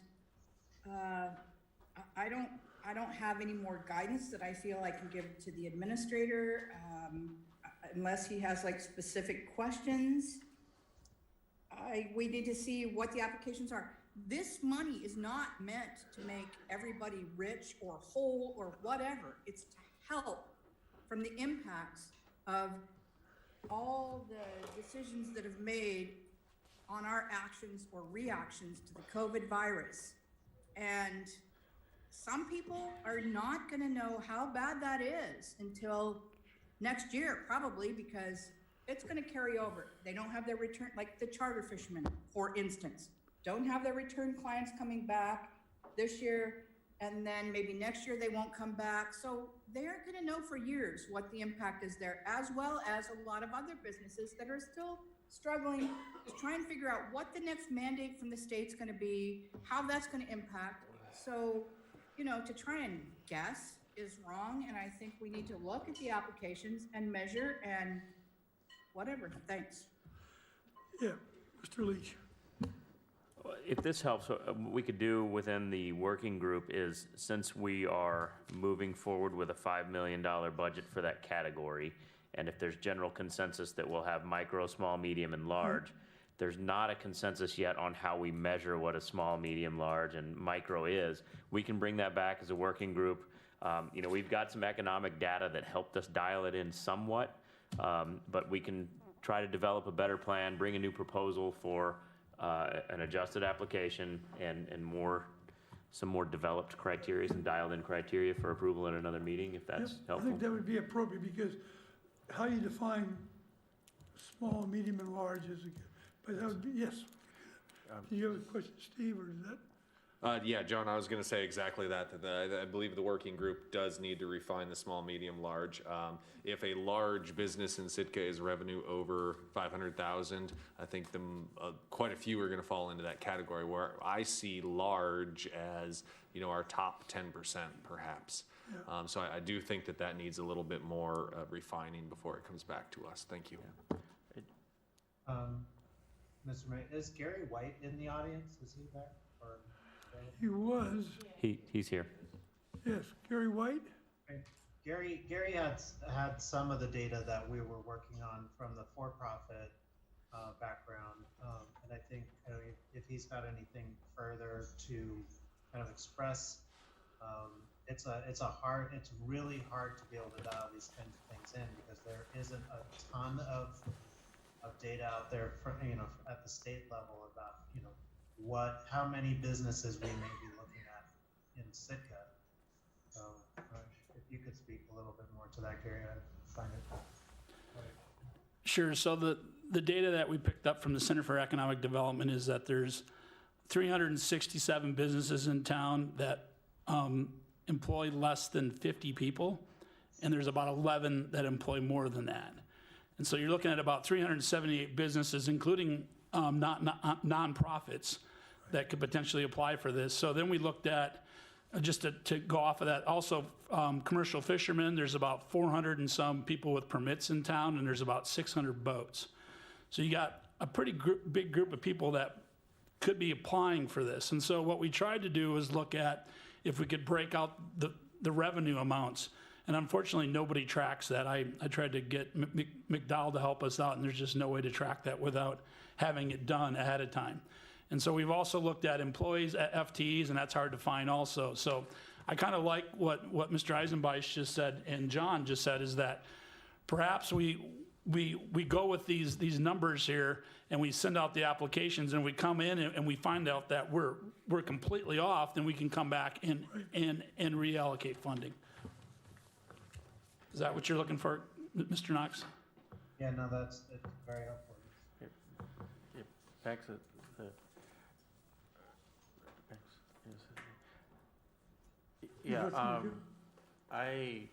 I'm fully comfortable with that. I'd like to move on a little bit here to the applications, and there's one that I have some heartburn with. It's on both of them. Again, we're on 3, is that a business has a past due unpaid financial obligation to the city and borough occurred prior to March 15th. I would much rather see that basically saying that if you have an unpaid financial obligation to the city, that obligation will be paid out of any grant before you receive it. So let's say you have a $10,000 bill or a $3,000 city bill and you get $10,000 granted to you, you would only actually receive $7,000 because the first $3,000 would go to the bill. Because just because they were in a certain amount of trouble before COVID hit doesn't mean they're not in even worse trouble now. And I'd hate to see all the businesses, anybody who owes the city some money, lose out from this, because there's the list of 6 things that if you vote yes on them, you can't apply, and it's for both profits and nonprofit businesses. And I would like to, I don't know if I have to do an amendment or a motion or something, or just throw that to the working group, that I think that we should just say that any outstanding bills to the city will be paid from the grant before you receive anything, and rather than completely cutting them out of the process. And Mr. Mayor, I can respond to that a little bit. A number of the questions that are in those applications were things that we wanted the assembly as a whole to be able to weigh in on whether or not it was an important piece for an important query to ask any applicant, or if there's the will of the body is to not have certain things in there as well. There was a discussion at today's meeting and on Tuesday's meeting a little bit about whether or not we can, in essence, leverage businesses if they have unpaid bills that occurred before the shutdown, whether or not we can actually leverage the grant money in order to make them pay that past due. There's some potential legal issues there. There's some audit issues, and we want to make sure that we're doing it right. Jay and Melissa have been looking into it quite a bit, and I don't, for the benefit of the body and also the public, I think it would be good to hear from one of them too about their thoughts about it. Dr. Wayne. Because it's not necessarily as cut and dry as just. Well, actually, it seems a little more cut and dried because the way I read the CARES Act, it said things after March 15th. And that is where the monies need to be spent. So what you're saying is, in essence, debts incurred before the state of emergency, that will be part of the mitigation.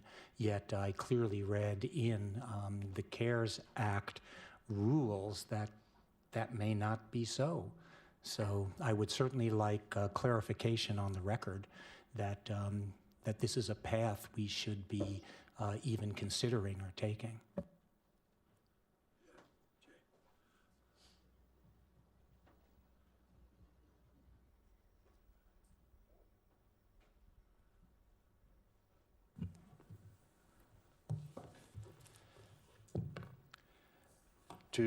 Good evening again, as some of the members. To answer the questions, I don't know that I have a precise answer for you this evening. I can give you, though, some perspectives to consider. I think also I may ask the attorney to weigh in on his perspective as well. We would be giving grants to entities in town. However, we would have a proviso that the amount of the grant we are giving you may be offset by the amount of funding owed to the municipality. And this is allowed and authorized by Title IV of the Sitka General Code within our credit and collection policy. I know of nothing within what I have read within the guidance from the Treasury Department that says this would be a specifically disallowed use of CARES Act funding. From what I have read is if the Assembly itself were to decide this is the broad policy that the community would follow, it would be a reasonable use of CARES Act funding because, again, this money is going to the entity, not to the municipality. It's only going to the municipality as an offset for what the entity already owes. And for example, if there were a further bit of guidance that came from the Treasury Department that CARES Act funding that's distributed to individuals or businesses or non-for-profit entities winds up being taxable support that they have to then report on their own tax returns, and we're issuing 1099s, even if we offset, we would still issue a 1099 to that entity that we offset from, because it's their money. It's simply we're withholding it to pay a legitimate debt owed back to the municipality. That would be my answer, sir. I understand what you said, but I just want one clarifying point, and that is, it is okay to utilize CARE Act's funds to pay for debt incurred prior to March 15th. That's really a yes or no. So I can't give you a yes or no because I have no definitive guidance from the Treasury Department which specifically says, yes, it is authorized, no, it's not. I'm left, as others are, to read that broad guidance we have for the Treasury Department and divine out my own answer. But the answer I would give here is, from all that I've read, it would not be a prohibited, specifically prohibited use. And I may, at this time, again, ask if the municipal attorney may also help But answer the certainly, if question. an entity had a debt to the city that hadn't been paid for 2 or 3 months previous to the city, we're not going to give them any CARES money, are we? That, to me, then, that would be a different question. If there were then a bona fide debt owed in the municipality as opposed to offsetting, that would be a criteria the assembly would have to put in place to say, no, they're not eligible. Yeah, Brian? There's two questions here. The first one is eligibility. Are you going to say you're not eligible for the CARES Act funds if you have a debt prior to March 15th? That's the first question. Put that aside, compartmentalize that. The second one would be, do you have the right to offset? We'll look at that of a debt before March 15th with CARES Act funds that we're going to give you now. I also don't have a definitive answer for that because we don't have direction about that. But let me offer this logic. And the logic is that the CARES Act funds are being given to people for monies they would have had if the pandemic hadn't hit. And if they had that money that they would have earned, they could have paid their bills that they brought into after March 15th. And under that circumstance, I think it's a fair approach to allow an offset, because you're using funds that you would have used if you wouldn't have had the pandemic to pay that past due debt. So I'm in the working group. I don't think we should, my opinion is, I don't think we should stop the eligibility for having a past due debt. There's lots of reasons for that. We discussed that in our group. The offset is more of a tougher question because we don't have that definitive answer. But for the reason that I just said, we might want to take the risk and go ahead and allow the offset. And unless we find out something in the near future that definitively tells us not to take that risk. That's good advice, Brian. Thank you. Understandable. I think that's reasonable. So do you need to make a motion to have an offset? I don't think so. Do we? Why? Well, because right now it just says you can't apply if you have a debt. So. Debt may be different than having a. No, I'm saying that's different than saying any disbursements will be offset by what you already owe, by what you owe the city. Yeah. John? Before you make any motions, Oh, I'm sorry. Go ahead. You only have to have the motion if we don't have a clear consensus from people. If there's no real objection, we can, the working group can work on that. I was asking that. That was going to be my suggestion, is we can bring this back after the working group, because on the business application, questions 3 and 4 have It'll to be do with obvious what it unpaid is. financial obligations. And if we want to take those off as eligibility and they keep their debt and we still make the grant, one would hope that they would pay off their debts with it, but they may not. So if we want those eligibility questions out of there, I can talk about that with the working group for both the business and the nonprofit grants, and we can bring it back or I think they should be in there. evaluate it more. I think they should be in there. They just need to have the Yeah, offset. Mr. Mayor, can I speak, please? Yes, please. I was just thinking, I agree with Tori in that, like, I don't think that having somebody having a past due balance should prohibit them from receiving funds. And I think if we have something in there asking about any past due, we need to be real careful that it explains that it does not necessarily bar you from receiving funds, because that was, the purpose of these funds are to help people, not to punish them. So I'm undecided, I guess. Currently, I'd like to hear from more people about the whole idea of offset, but I'm definitely opposed to making someone having a debt with the city of some sort a disqualifier for receiving CARES Act funds. Okay. Thank you. All right. John, are there any other clarifications or guidance you need from the Assembly tonight?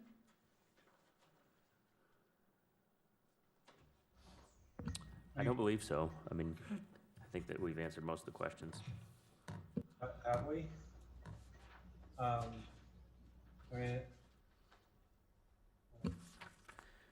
Well, if we're going to discuss again on the qualifiers, or if there's no motion to remove those qualifiers, then the next question we'd have to research and come back with is past due debt, can it be offset? And we'll have to do some work with the Treasury rules to see if that's allowed. By the way, I have absolutely no problem with 4. And my only problem is with 3. 4 is a very different, because that means that they took money in and didn't turn it, and didn't give it to the city. That's a very different situation. Okay. Other comments from the Assembly? If not, so I guess yeah, Kevin. I personally would like to see us entertain the proposal that Connie brought forward. Having that kind of expertise to help guide and really maximize the use of the nonprofit funds. I personally don't really see a problem with it. I think we can still get the money out in a relatively short period of time. And then, we've got a really well vetted pool of money that's out there really working and helping in the community. The problem I have with the suggestion is, until you get some input, you have no idea how you would allocate those monies. And, I was thinking about this because I read Connie's email earlier. That could be a disservice to a nonprofit, because you just say, okay, we're gonna give you $1 million, and then that's the limit. Or you could give them $1.5 million, and that's more than they should have. But I think my view is that we should keep it the way it is now until that's my view anyway. Yeah, and I'm not, at this point, I'm not suggesting splitting it out. There's a separate nonprofit application that will be submitted. Businesses submit one, nonprofits submit another, because they're very different questions between the two. Because there's some things that you need to dial in on a nonprofit to ensure that they are, a legitimate nonprofit, just like you would have to do the same thing to make sure that a for-profit business is registered with the state, as remitting sales tax where appropriate, and all that kind of stuff. But on the nonprofit end, I think having the expertise of granting organizations, or people who have been working in the Sitka nonprofit world for quite some time, knowing what nonprofits are really on their last leg anyway, or which ones are really succeeding and have the best chance of continuing and being able to develop in this community. And then we're looking at a little more in the future, and we're able to focus in on the best practices, I guess, or the best case scenarios. Mr. Mayor, can I one more comment? Sorry, Kevin brought up that, and I was distracted, and I didn't say, as far as the suggestion by the nonprofits to split the the 5 million, 3 million for profit and 2 million for nonprofit. I'm definitely strongly against that at this point. I feel like we don't need to be divvying that up. I think they should be treated equally and the same. That's my opinion. I just wanted it known. Thank you. Right? Just a couple clarifications on this. First of all, as I understand it, the application, having a separate application for nonprofit was just to keep from having a big, long application.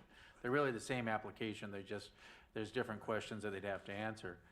I think if we did something like that, it would slow down people getting, the organizations getting the money. It would add a layer of complexity.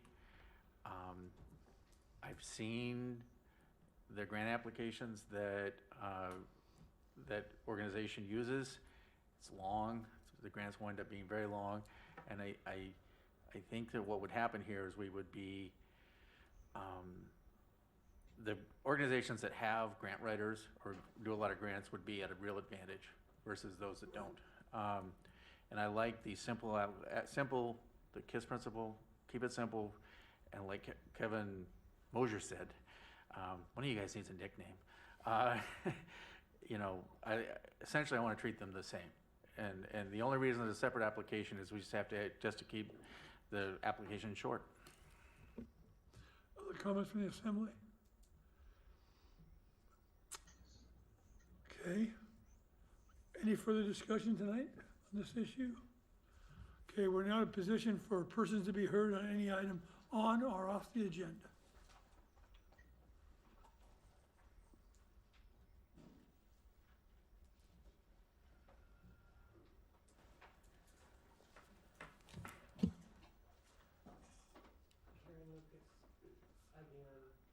Here we go.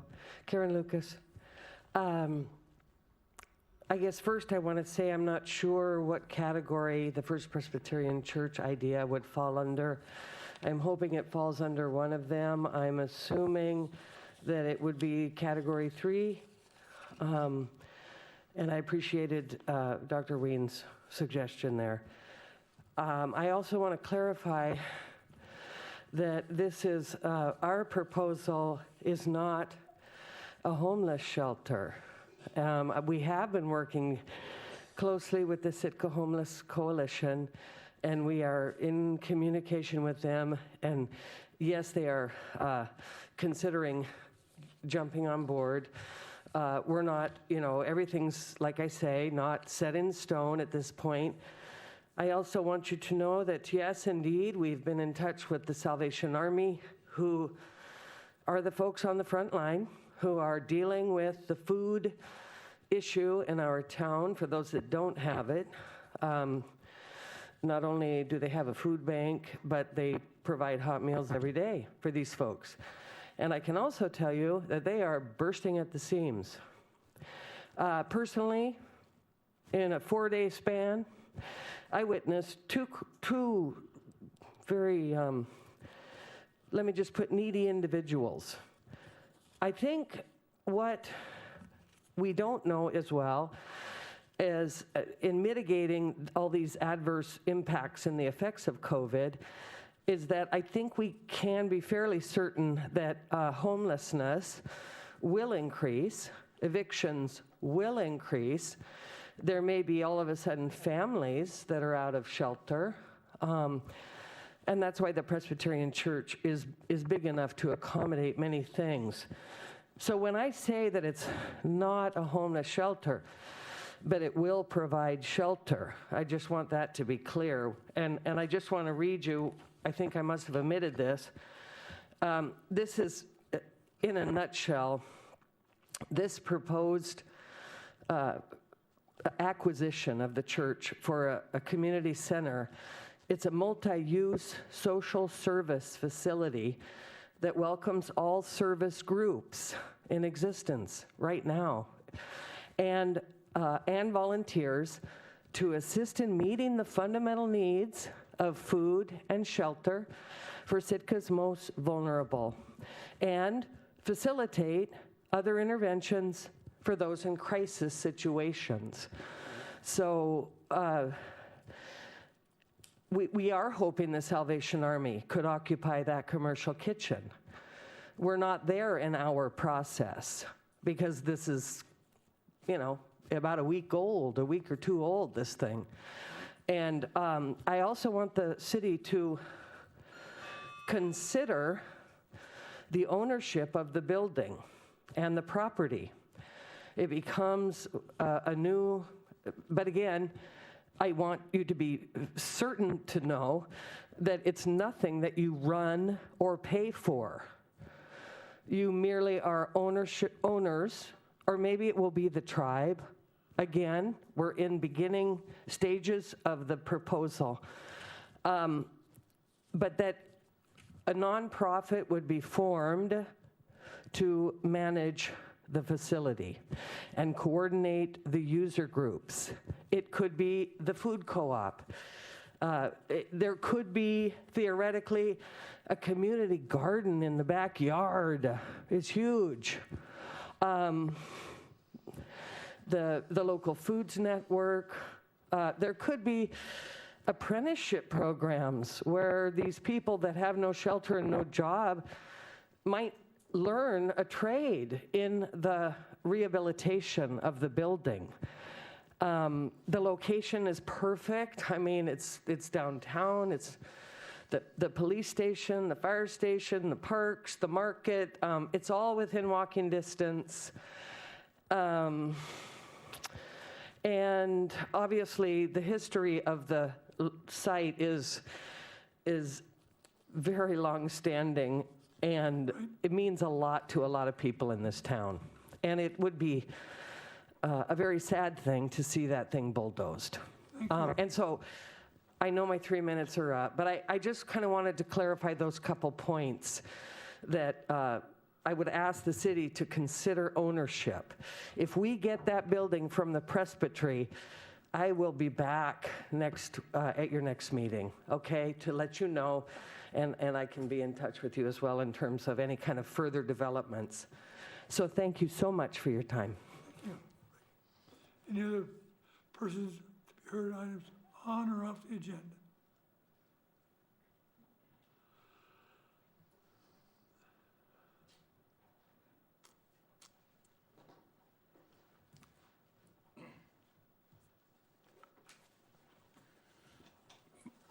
My name's Deuce Audette.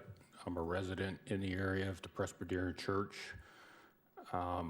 Because a building's big enough doesn't make it the right place. The dynamics of the neighborhood have changed over the last 20 years. The church has lost its parish. What kind of impact is it going to have to the school, the neighborhood that's around there? Because it's downtown, doesn't make it the right place. It's on muskeg.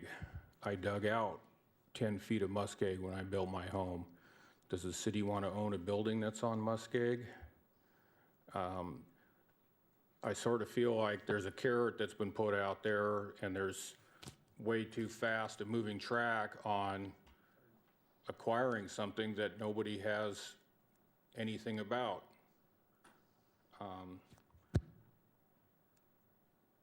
City-owned, as a taxpayer, I'm not so sure, is the right thing. I'm in agreement there's a need for a lot of these things, but places, there's right and wrong places. So, thank you. Thank you, sir. Right. Any other person to be heard on or off the agenda? Have a motion to close? I'm sorry. With permission of the Assembly, I'd like to sit here. And I just want to report that the Kelmscott Chaucer has been listed as one of the most beautifully printed books ever in our history. William Morris, in the late 1800s, started the Kelmscott Press, and with some very talented individuals, Edward Dunn Jones and Harcourt Hooper created this absolute masterpiece. And I just wanted to let you know that there is still beauty in this world. Only 425 were printed. And it is, for those, if you wish to Google it, you will see what a true masterpiece. It was printed on linen, and it was made from hand-carved wood blocks. So, in the old style. So again, beauty exists. So thank you. Indeed. A motion for adjournment. I move to adjourn. Second. All in favor, say aye. Aye. All right. Thank you all for your work tonight.